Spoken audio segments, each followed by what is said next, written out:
What is happening today? We are continuing with these trousers. You'll see how I do for Bespoke. I finished the front with the pockets, flyers done, and I finished the back, pockets, and that buttonhole is done. I haven't done this by hand yet. I've just done it by machine for now because I'm going to fit and then do the rest of that later. But once I've done that, I join front to back by hand so that we can fit in this chap. I'm feeling 90% sure we're going to make it skinnier, which is going to be fun for me because you see I've fused here where I want to stitch, and here we've got a lining. So if I make it skinnier here, I'm going to unpick this lining, get under here, move this strip of fusing, and then restitch. That's just the life of Bespoke tailors. So here I'm going to match my knee.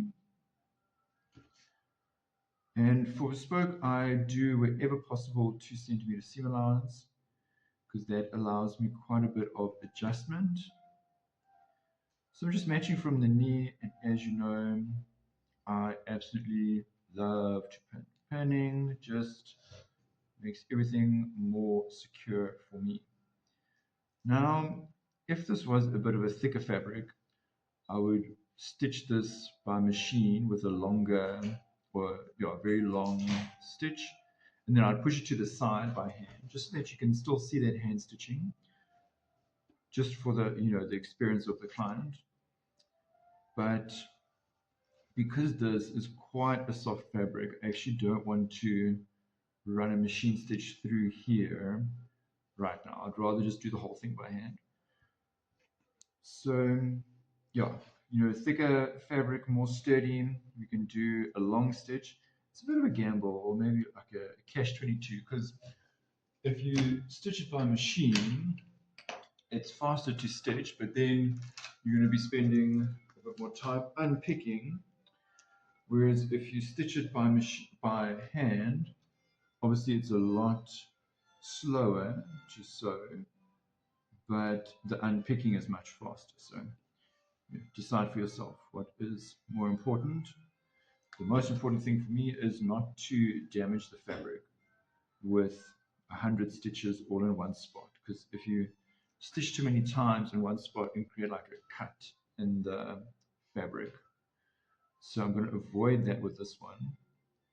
Okay, so I've just marked out my seam allowance there, nothing too exciting. I'm just using some extra, how can I say, some of the threads that I was donated that are really not uh, strong enough for actual tailoring work. So I just use them for all the extra things that we do, like basting. Here I'm just going to go 3 times in one spot as usual.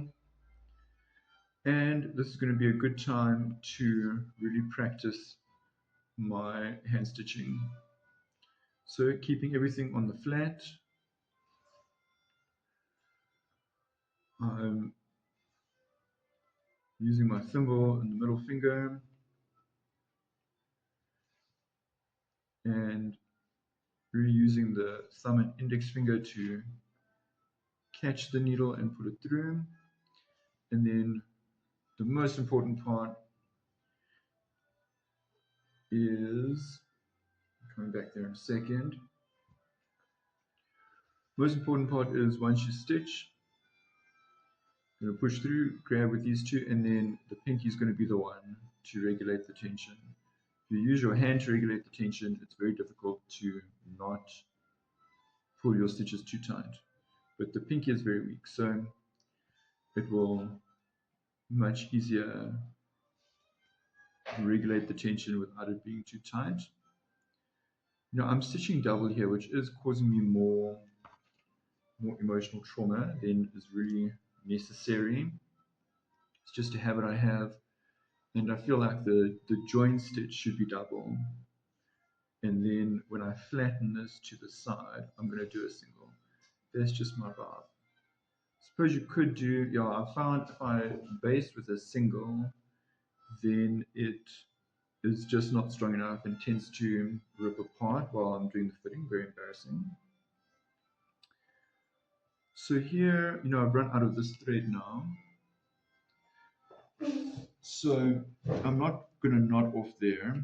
I'm just thinking about the future Benjamin and how much he's going to enjoy the fact that I didn't put a knot randomly in the middle there.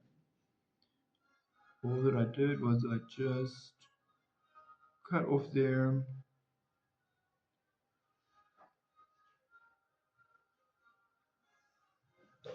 And then continued. So I'm going to maybe start here and just overlap there a little bit.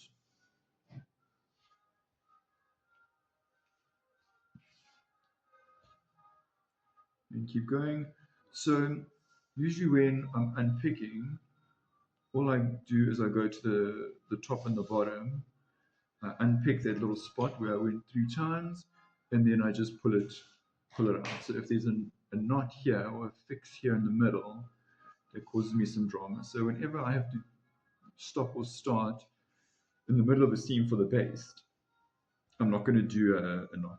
I'll just go a little bit backwards and go from there, because that does make the unpicking super fast. And the other thing I can say is just always, as much as you can, stay on the flat. Don't pick up your work. It does, like, every now and then, it's not going to hurt anyone to just pick it up like this, but very bad ergonomics here. You can see the shape that I have to twist my arm into for that to work. And that over time can really cause you a lot of pain. And it's just, it's a very bad habit. So just take this opportunity to have good habits and just work on the flat. So here I am, up here at the crotch.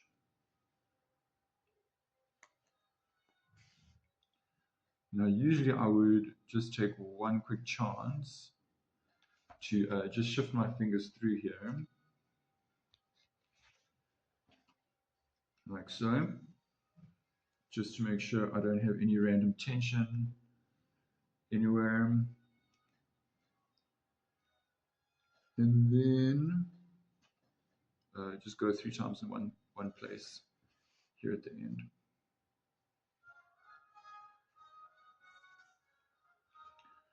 Okay, so obviously I'll do inside leg, outside leg, like that. What I'm going to do now is just this one, I'm going to shift it to the back. You can shift it to the front. There's no real advantage or disadvantage to either of those. Same story.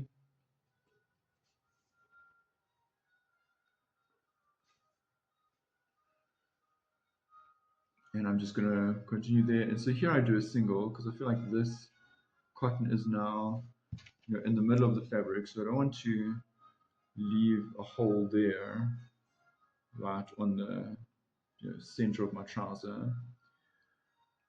And the reason I use the double for the join is also that when I've used thicker threads, they just leave larger holes, which I'm not very happy about. So I'd rather do a double, deal with that emotional trauma of trying to get the balance between the threads.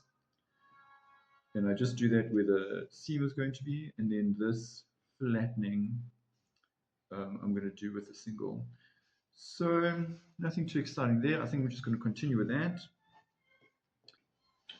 Okay, so you'll see I've now basted up the inside leg, the outside leg. I usually do the inside leg first, no real reason. And here, doing the single thread on the outside leg, obviously now the leg is done, so it's a little bit more challenging. So what I've done is just put in this ruler. You can see I've just slid a ruler in there, and that is going to go behind my seam so that I can still work on the flat whilst doing this kind of like an understitch. So the reason I do this, a few reasons. Number one is that if it's just like this, you can see that it looks quite unfinished, and I want to see what it's going to look like finished for the fitting. Otherwise, what is the point? So obviously I could iron that, but then I'm going to have a crease in there. And if I want to change anything, I'm going to have to iron the crease out. And I'm not a big fan of causing myself more work. That's really not how I live my life. I'm always trying to eliminate, repeat jobs or doing something just to undo it. So sometimes this I'm doing just to undo it. That's how life goes. But anyway, so I don't like to iron it because then it means I would have to uniron it later on. So this little understitch vibe just keeps the trouser flat. So it gives me a good indication of what it's going to look like finished while I do this fitting. The other reason is that you can see on these stitches it has a little bit of extra give there because it's by hand. And obviously when it's done by machine it won't have that give. So I like to do this additional stitch.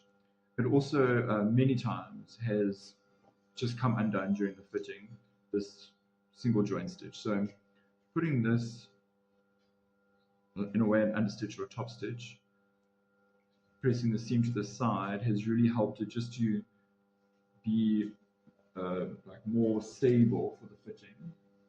Just running my finger there, making sure I don't have any undue tension. And lastly, of course, it's to show the client just how much I love him. So you can see all of the hand stitching that goes into his garment, all of the sweat and tears. Okay, so here I've got the Brooks paper done. What I'm going to do now is stitch up this hem. And my hems are always 5 centimeters. That's just the measurement that I like, and I like to keep it consistent. So across basically everything we do, we've always got 5 centimeters, so that you don't have to really remember each new garment what is now the hem or the seam allowance, whatever. I try to keep it as consistent as possible so that we don't have to deal with that. Now, just one thing here for the hem is that, again, it is a baste, and the whole purpose of the fitting is that we can make little minor adjustments to make sure that this is now going to be perfectly fashionable and fabulous and exactly to the client's liking. So what we're going to do is baste this with a single, because this is going to be right in the middle of the fabric, and we want to damage it as little as possible. And we're not going to do any knots, not even a back tack kind of knot. I'm just going to start in one spot, go around. I'm going to keep the stitches on the inside small and on the outside large, because I don't want one of these stitches on the inside to get caught and then pulling out my baste. Whereas obviously on the outside it's harder for it to get caught on a toe or something like that. So we're just gonna continue going around. Nothing very exciting. I'm not very stressed about this excess bubble that's happening there. I'm just going to lock it into the crease. Obviously I'll be much more concerned with that when I do the final hem. For now, so I'm just going to come around here, and then in the same way that I was doing the top stitch, just kind of go over the previous point, just like this. So that if during the fitting we decide we need to increase the length of the hem, so I've started there, gone all the way around, stopped there, it'll be very easy. I can just pull this out one time and then adjust the hem. I don't have to search for something to unpick. So from there, I'm going to join the waistband temporarily. Now the actual waistband, it's going to be a layer of fabric and a layer of silicone, and then depending how I feel emotionally, a layer of horsehair. But the underside, the one that's to the body, just has this thin piece of fusing, and it's has the selvage of the trouser. Now my seam allowance here is 2 centimeters, and at the end of the day, my hem is going to be 4 centimeters. My waistband is going to be 4 centimeters. So you see, here is where my stitch line is going to be 2 centimeters, and I want this at the end of the day, because now I'm using this inside one just for the fitting. When this turns up, I want this to be 4 centimeters at the end of the day. So if I stitch this at 2, that is going to leave me with 5 centimeters. So this is then going to be a little bit too broad and not going to fit exactly. There's a lot of different things I could do. I could stitch this less and turn this down. That's going to be more work for me, which I'm never a fan of. But if I stitch this at 2.5 and then turn this up, that will leave me with 4.5 centimeters on this waistband. Now, I know you're thinking, why is there 4.5 centimeters on the waistband? Because we've gone a centimeter down on the trouser. So in other words, if you're getting confused, you can always do it like this. There's my join line, the 2 centimeters. I want my my waistband to be 4 centimeters wide. So if I stitch this at 2.5 centimeters and it flips up, you see there it is at 4 centimeters. Now for the fitting, it will look a bit interesting having the seam allowance there, but I live on the edge, I do what I want. So this is what's going to happen. I'm going to stitch this at 2.5 centimeter seam allowance. It is going to make the body of the trousers slightly shorter, just for now, for the fitting. But it's going to then result in, because I'm going to ask him to put the top of the waistband exactly where it's comfortable for him. And once he does that, the rest of the trouser is going to then fall exactly as it will want to fall. The only difference now between now and the final is that this basted waistband is 4.5 centimeters wide, and the final is going to be 4. But like I said, that is all due to the fact that I don't want to have to baste this portion, flip it up, and then also baste this portion to get 4 centimeters there, because that's just wasting my time.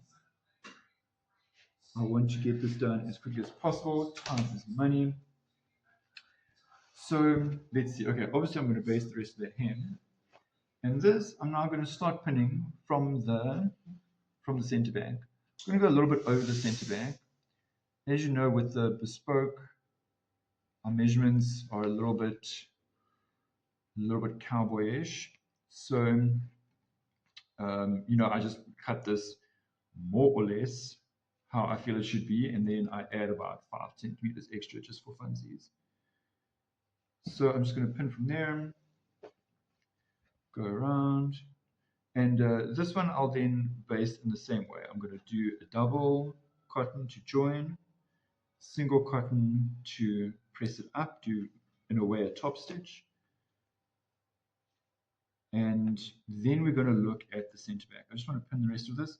So you'll see here, this also allows me to see, have I got my measurements right? In this one, like just, because you see here, I'm ending just on the fly guard. So obviously when I do the final, I'll be shifting this portion up so it can end here. For now, I'm just going to baste it kind of as the pattern goes. Let me just be a little bit more extra. I'm going to zip it up here and just see, okay, so actually the top of this lining is where the trouser is ending, so that's the one I must follow, not this bottom part where the fabric is.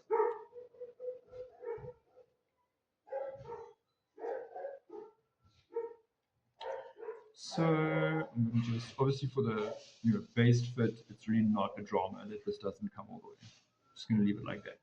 So I'm going to baste that up, and then we'll look at the waist measure. All right, so There it is. I've just stitched up that waistband for me.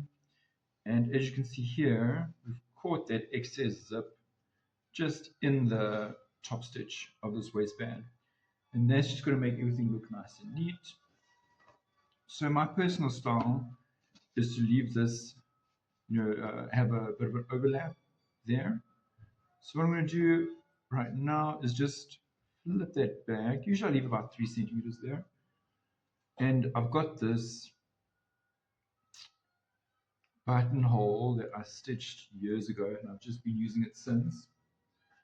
So this is so that I can put a button there so it's going to close quite securely and give me an accurate feel for the client of exactly how these trousers are going to fit without me having to put now a new buttonhole there.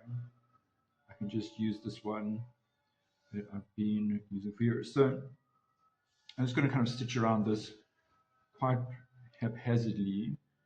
And this does need to be quite secure because we want this now to be a very, it must close securely. It mustn't have any movement to it because that's then going to defeat the whole point of doing the fitting. So there we've got that. Going to come around here.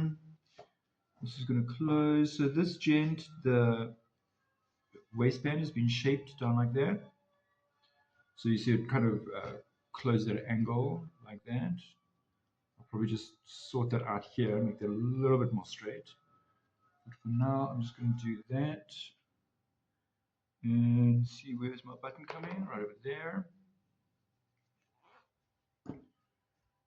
And so I use there we go.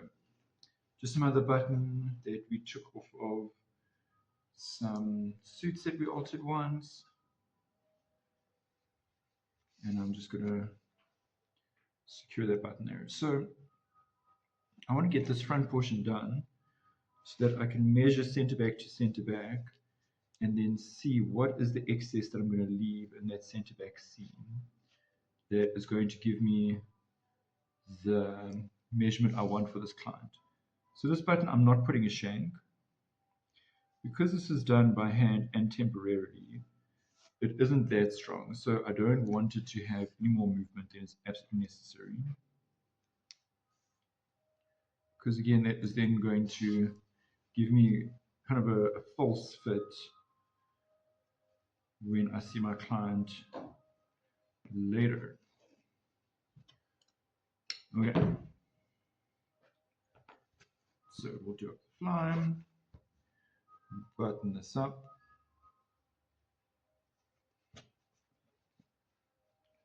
So that is actually a little bit looser than I would have liked it. But that's fine. I'm just going to take note of that. And then, with the client, maybe I'll just pin that a little bit. So let's go from here. And I'm measuring along this section where the waistband and the trousers connect. Over here, I want to get an exact edge where the center back is. Do it on this side one time.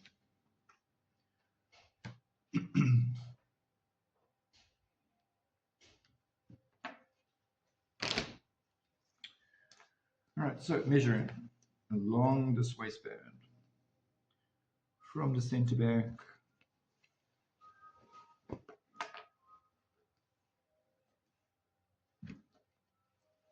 so at half it's 52, which is going to give me 104, but the fly is a little bit to the side usually.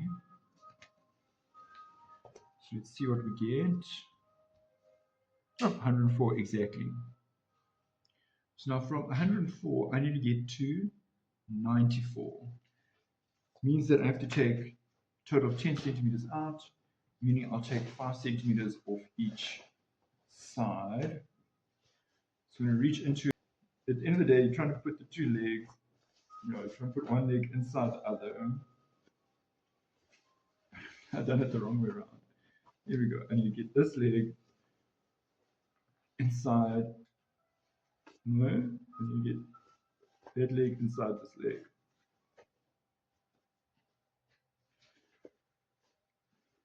My goodness, there we go.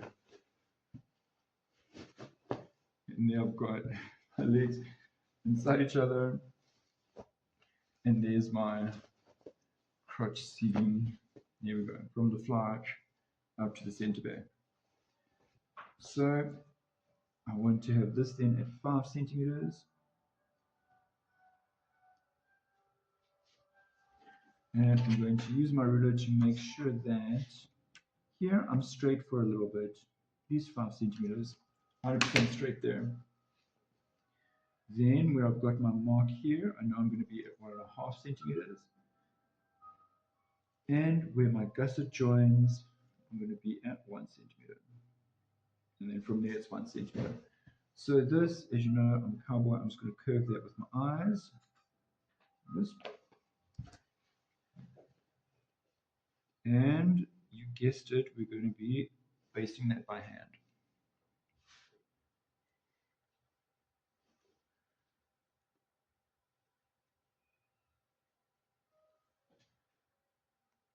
Now, this I'm going to baste by hand.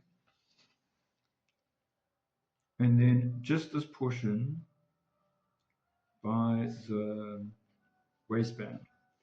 Just going to go over that quickly with a machine stitch. No reversing or anything. Just again to make sure that the fitting is actually giving me an accurate fitting of what this is really going to be like for the client once I finish it up. So here there's nothing too exciting. I'm just going to continue. See, there's my seam that I did from the fly. And because that's already done, I'm just going to do one back tack there. I'm going to come along here, measuring 1 centimeter with my eyes. So I'm going to try and make relatively small stitches because this is going to be a portion that has a lot of tension. I don't want to have anything escaping out the back here. And I'm just following my marks there.